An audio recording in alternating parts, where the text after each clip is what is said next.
Hello mga karelasyon, ladies and gentlemen. Kapag iniwan ka, sumama sa iba ang mahal mo, ang partner mo, huwag mo na siyang habulin, okay? Huwag mo nang ipilit ang sarili mo. So, ang pag-uusapan natin ay ang mga dapat mong gawin kapag humantong sa ganito ang iyong relasyon. So, kung nakaka-relate ka, panoorin mo ito.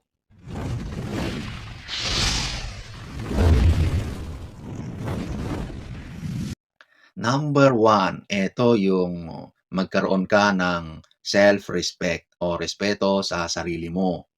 Kapag hinahabol mo ang taong yon, parang sinasabi mo sa sarili mo na hindi ka sapat sa kanya. Dapat respetuhin mo ang sarili mo at hindi mo dapat ipagpilitan ang sarili mo sa isang taong hindi na interesado at hindi ka na mahal. Think about it mga bro, ladies and gentlemen. Ikaw ay isang unique na tao. May mga strengths and weaknesses. At may mga bagay na kaya mong gawin na hindi kaya ng iba. Kapag hinahabol mo yung taong yon, parang sinasabi mo sa sarili mo na hindi mo kayang mabuhay ng mag-isa, na kailangan mo pang mag-adjust o magbago para sa kanya. Huwag mong gawin 'yan. Tandaan mo, ikaw ay isang obra maestra, isang masterpiece. Kapag hinabol mo yung taong yon, parang sinabi mo na hindi ka sapat na obra, na kailangan mo pang magdagdag ng kulay o magbawas ng mga linya. Hindi yan totoo. Ikaw ay sapat na. Dapat mong respetuhin ang sarili mo. Siya ang gumawa ng pagkakamali. Siya ang gumawa ng labag sa isang relasyon. Okay? Number two, wasting time o pagsasayang ng oras at panahon. Ang buhay ay napakaiksi. Baka yung hinahabol mo ang taong yon, nawawala, nauubos ang oras mo para sa isang bagay na walang kwenta. Mas mahalaga ang mga goals mo, mga kaibigan mo, at ang pamilya mo kaysa diyan sa tao na lumapastangan sa iyo. Imaginin mo, yung oras mo ay limitado at dapat mong gamitin yon sa mga bagay na nakakapagpasaya sa iyo at nakakapagbigay sa iyo ng fulfillment. Kapag hinahabol mo ang taong yon, na isinasakripisyo mo ang oras at panahon para sa kanya, na wala naman siyang respeto, na hindi ka na mahal, sumama na sa iba. Huwag pong gano'n mga brad. Dapat mong unahin ang sarili mo at ang mga bagay na mas mahalaga sa iyo. Sa halip na maghabol, gawin mo ito sa buhay mo. Yung pangarap mo, yung mga goals mo, ang mga gusto mong marating sa buhay, ito na yung panahon na gawin mo. Sa halip na ikaw ay maghabol sa taong walang kwenta. Okay? Number three, eto yung emotional well-being. Kapag hinahabol mo ang taong yon, mas lalo ka lang masasaktan. Ang paghabol ay maaring magdulot ng stress, anxiety at depression. Dapat mong alagaan ang emotional well-being mo at hindi mo dapat ipahamak ang sarili mo sa isang taong hindi ka na mahal. Halimbawa na lang, ikaw ay isang tanim o halaman at ang paghabol mo ay isang peste na kumakain at umuubos sa lakas mo.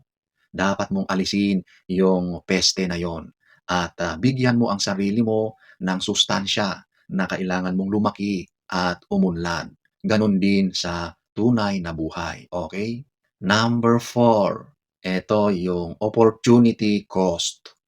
Kapag hinahabol mo ang taong nang iwan sa iyo at sumama sa iba, yan na yung pagkakataon o opportunity na hinihintay mo ng matagal para mas i-improve ang sarili mo, para gawin mo ang mga bagay-bagay na mas makabubuti sa iyo bilang individual.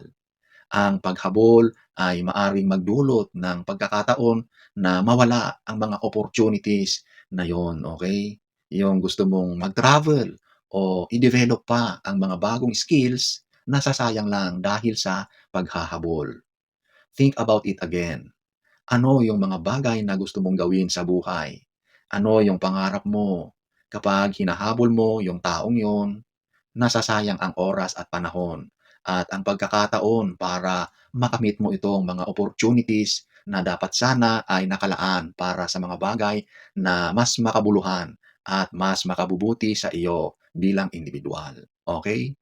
Number 5, personal growth. Kapag naghahabol ka, baka mawawala na ang focus mo sa personal growth mo.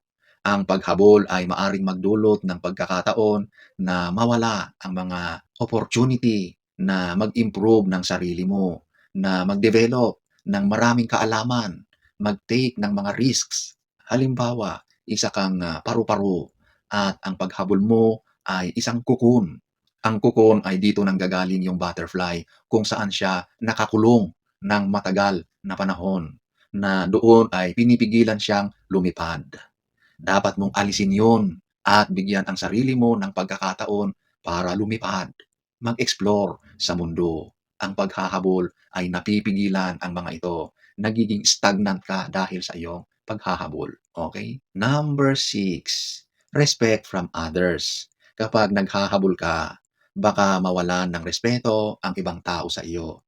Ang mga dating mga kaibigan mo, yung mga kapamilya mo, ay mawawalan ng respeto dahil inoobserbahan ka, tinitignan ka nila, pinapayuhan ka, at sinusuportahan ka. Pero dahil sa pagpipilit mo na paghabol sa taong wala namang kwenta, doon sila nadidismaya at maaring, yan nga, mawalan sila ng respeto sa iyo dahil sa ginagawa mo. Kaya sa halip na maghabol, maging kalmado ka muna. Pakinggan mo ang mga payo sa iyo ng mga taong malalapit sa iyo. Time will heal everything, okay? Kasama na yung mga magagandang payo sa iyo, makakatulong ang mga yan, okay? Number 7, moving on. Kapag binigyan mo ang sarili mo ng chance na mag-move on, marami kang makikitang opportunities na naghihintay sa iyo. Hindi mo malalaman kung yung mga blessings na naghihintay sa iyo kung hindi ka naghahabol sa taong lumapastangan sa iyo. Tandaan mo, ang mundo ay puno ng mga taong nagmamahal sa iyo at naghihintay lang na makilala mo sila. Kapag hinahabol mo ang taong yon na sila yung dapat na makilala mo sa buhay mo. Tandaan mo, ang mga qualities na hinahanap mo sa isang partner, baka ang mga yan ay nasa ibang tao at naghihintay lang na makilala mo sila. Kaya move on na. Kapag iniwan ka ng lalaki or babaeng yan, huwag ka nang manghinayang. Dapat magpasalamat ka pa dahil nalaman mo ang totoong kulay na hindi ka pala mahal. Okay? Number 8, magkaroon ka ng dignidad or dignity. Hinahabol mo yung taong yon, ikaw yung nagmumukhang desperada, desperado. Kapag binigyan mo ang sarili mo ng space, nagmumukha kang mas confident at dignified. Isipin mo na lang, ikaw ay isang hari o reyna at dapat mong panatilihin ang dignidad mo. Kapag hinahabol mo ang taong yon, parang sinasabi mo sa sarili mo na bumaba ka sa level ng taong yon. Hindi yan pag-aasta ng isang hari o isang reyna na kailangan mo pang mag-adjust o magbago para sa kanya. Hindi ganun yon mga bro. Ikaw yung hari, yung reyna at dapat mong panatilihin ang dignidad mo. So, mga karelasyon, hayaan mo na yan. Kapag umalis siya, iniwanan ka para sa iba, masasaktan ka, pero huwag mong habulin, okay? It is not worth it na maghabol sa taong ayaw na sa iyo. Okay? 2,000 years later. So, ayan po mga karelasyon, ang mga punto por punto na mga pwedeng makakatulong sa iyo kapag dumating sa point na iniwanan ka na ng partner mo. Ang point is huwag na huwag ka nang maghabol, okay? Magkakaiba tayo ng pagproseso ng ganitong mga suliranin. Pero at the end of the day, nasa iyo yan kung paano mo gawin, kung paano mo i-accept ang sitwasyon. Pero ang bottom line dyan is huwag ka nang maghabol, okay? So sana ay nagustuhan nyo ang ating topic for today. Next story time. Don't forget to subscribe.